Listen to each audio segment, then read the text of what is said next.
یہ 20ویں صدی کے آغاز کے وقت جسے ہم پورا کہتے ہیں مڈل ایسٹ، بلکہ صرف مڈل ایسٹ نہیں، پورا شمالی افریقہ سلطنت عثمانیہ کا حصہ تھا، خلافت عثمانیہ۔ لیبیا، الجزائر، مصر، پورا حجاز، یمن، پورا عراق، شام، اور یہ شام ہی کے حصے ہیں در حقیقت، اردن اور لبنان،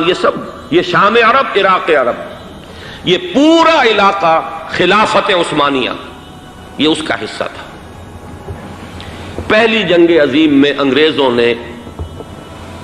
عربوں کو بغاوت پر آمادہ کیا، غداری پر آمادہ کیا، انہوں نے خلافت عثمانیہ کے خلاف بغاوت کی، بیج بوئے ان کے دلوں کے اندر نفرت کے، ابھارا انہیں کہ تم ترکوں کے غلام کیوں ہو، تمہیں خود حاکم ہونا چاہیے، تم کھڑے ہو جاؤ، ہم مدد کریں گے، تم بغاوت کرو، تم ان ترکوں کے خلاف ہماری مدد کرو، ہم تمہیں آزاد کر دیں گے، تم اپنے پاؤں پر خود کھڑے ہو جانا۔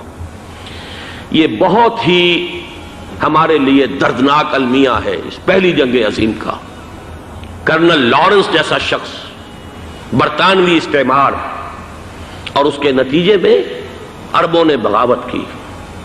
اور اس قدر دردناک بات آپ کو بتا رہا ہوں، میں پہلی مرتبہ جب سن 62 میں حج کے لیے گیا مدینہ منورہ میں، ابھی وہ ریل کے انجن کھڑے ہوئے تھے۔ یہ ترکی کے زمانے میں، سلطنت عثمانیہ کے زمانے میں بغداد سے مدینے تک ریلوے لائن تھی۔ یہ پورا ایک عالم سلطنت عثمانیہ، صرف سلطنت نہیں، خلافت عثمانیہ، پوری ٹرینیں جو ہے ترکوں کی اڑائی گئی، ہزاروں ترکوں کو شہید کیا گیا، یہاں تک کہ صحن حرم میں شہید کیے گئے سینکڑوں ترک۔ یہ جرم تھوڑے نہیں ہے، معمولی نہیں ہے۔ آج جس کی سزا مل رہی ہے، معلوم ہونا چاہیے کہ وہ جرائم کون کون سے تھے۔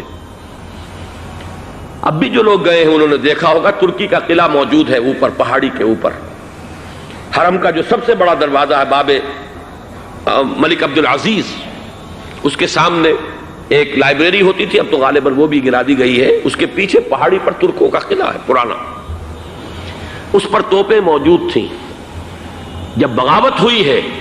جو حرم میں آئے ہوئے تھے ترک فوجی، ظاہر بات ہے نہتے، وہ تو نماز پڑھنے آئے ہوئے تھے،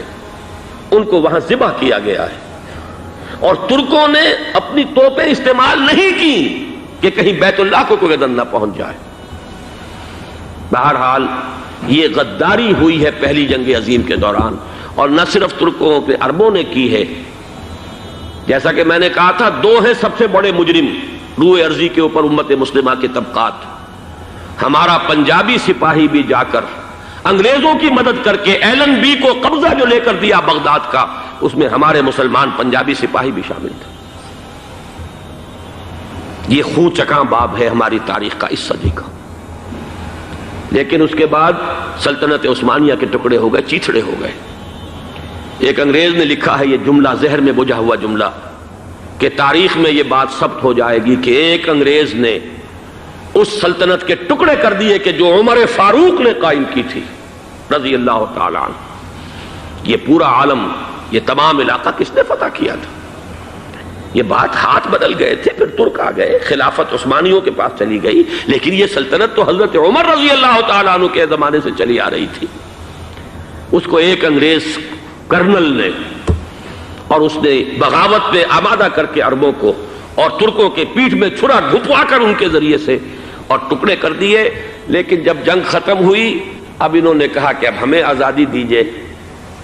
تو اب انہیں معلوم ہوا کہ غداروں کو دنیا میں کیا ملتا ہے۔ ٹکڑے کر دیے گئے۔ یہ حصہ عراق یہ انگریز کے پاس رہے گا، شام کا یہ علاقہ یہ فرانسیسیوں کے پاس رہے گا،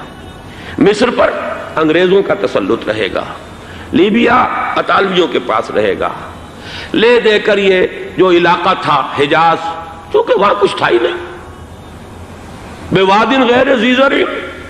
یہ عربوں کے پاس چھوڑ دیا گیا۔ اس وقت جو بادشاہ ہیں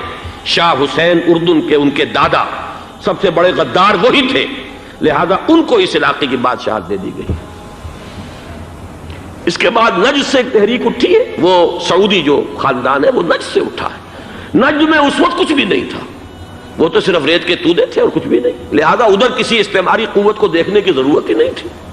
وہ تو بعد میں تیل برآمد ہوا اور اس کی حیثیت ہو گئی، اور یہ امارات کا علاقہ جو ہے اس کی دنیا میں اب گویا کہ یوں سمجھیے کہ جو سب سے زیادہ اہم علاقے ہو سکتے ہیں روئے ارضی کے نقشے پر، ان میں سے ایک وہ ہو گیا، لیکن یہ اس وقت کی بات میں کر رہا ہوں، کوئی حیثیت نہیں تھی، لہذا اس کو چھوڑ دیا گیا۔ یہ ہے تاریخی پس منظر، یہ لکیریں جو کھینچی گئی ہیں،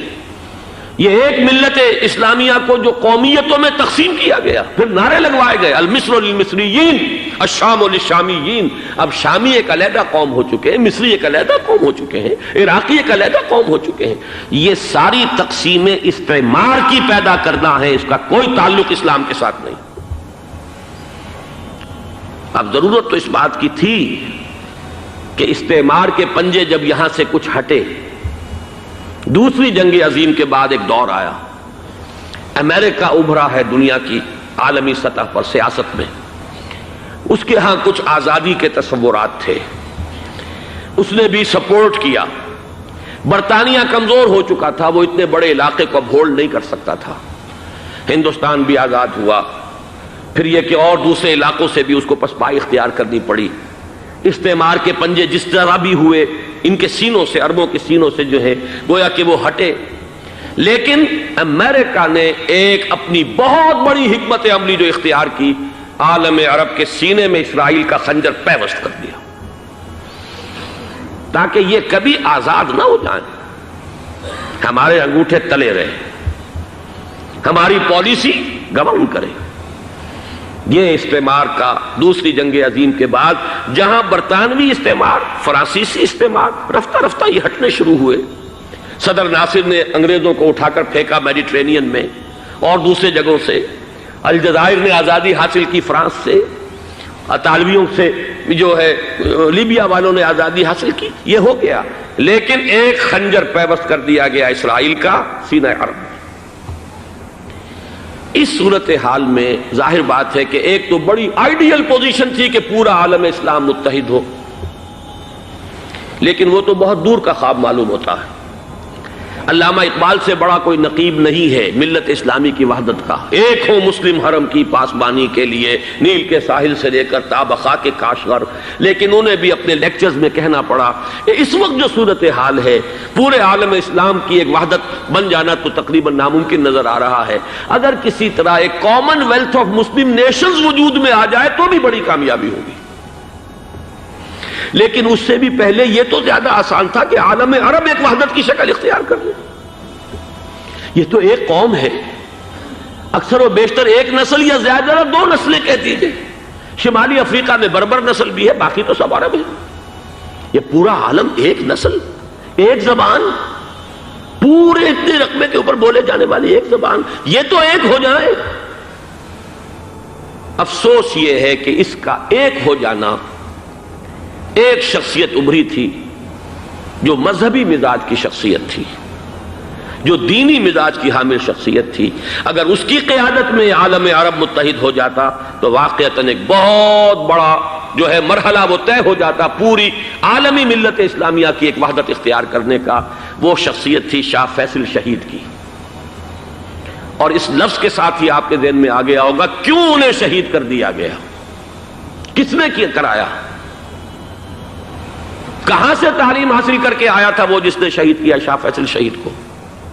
اس کی گردن پر کون سوار تھی، وہ یہودی لڑکی کے جس کے فوٹو بھی شائع ہوئے، ایک گردن پر اٹھائے کھڑا ہوا شہزادہ اپنی ایک یہودی دوست کو، لڑکی کو، اور وہی ہے کہ جس نے جا کر پستول سے شہید کیا ہے۔ جان میں اچھی طرح جان لیجئے، جیسے بارہا میں نے عرض کیا ہے کہ حضرت عمر کو شہید کرنے والا کہنے کو ابو لولو فیروز تھا، لیکن اس کے پیچھے پورا ایرانی نسل پرستی کا جو پورا پس منظر ہے، اسے تو ہر شخص جس کی ذرا بھی نگاہ جو ہے جو صرف منظر کو نہ دیکھ رہی ہو، پس منظر کو بھی دیکھنے والی ہو، وہ تو جان لے گی کہ ابو لولو فیروز ایک فرد کا نام نہیں تھا، وہ ایران کا انتقام تھا عالم عرب سے۔ بالکل اسی طریقے سے یہ امریکی استعمار کا ہتھ کنڈا تھا، اسے محسوس ہوا۔ شاہ فیصل مذہبی مزاج کا شخص یہ ابھر رہا ہے، اور یہ شاہ فیصل کی حکمت عملی کا ذرا آپ اندازہ کیجئے۔ لاہور میں سمٹ کانفرنس ہوئی، اس میں وہ آئے، سب سے ٹاورنگ پرسنالٹی پورے اس وقت عالم اسلام کے اندر شاہ فیصل کی تھی، اور وہ گویا کہ ایک بہت ہی جس کو کہا جائے کہ ایک بہت ایلڈرلی، ایک بزرگانہ ایک شخصیت جو ہے، اور انہوں نے اپنی دولت کے دروازے، عرب میں وہ مشہور تھے کہ نہایت خسیس اور بخیل انسان ہے، اس لیے کہ وہاں وہ خرچ کرتے تھے حساب کتاب کے ساتھ، لیکن ان کے خزانے کھلے ہوئے تھے عالم اسلام کے لیے، ادھر بھی مدد ہے، ادھر بھی مدد ہے، ادھر بھی کام ہو رہا ہے، ادھر بھی کام ہو رہا ہے۔ پھر انہوں نے تیل کا ہتھیار استعمال کر کے ایک دفعہ امریکہ کو دن میں تارے دکھا دیے تھے، لہذا ان کا ہٹایا جانا سین سے یہ امریکی استعمار کے لیے لازم تھا۔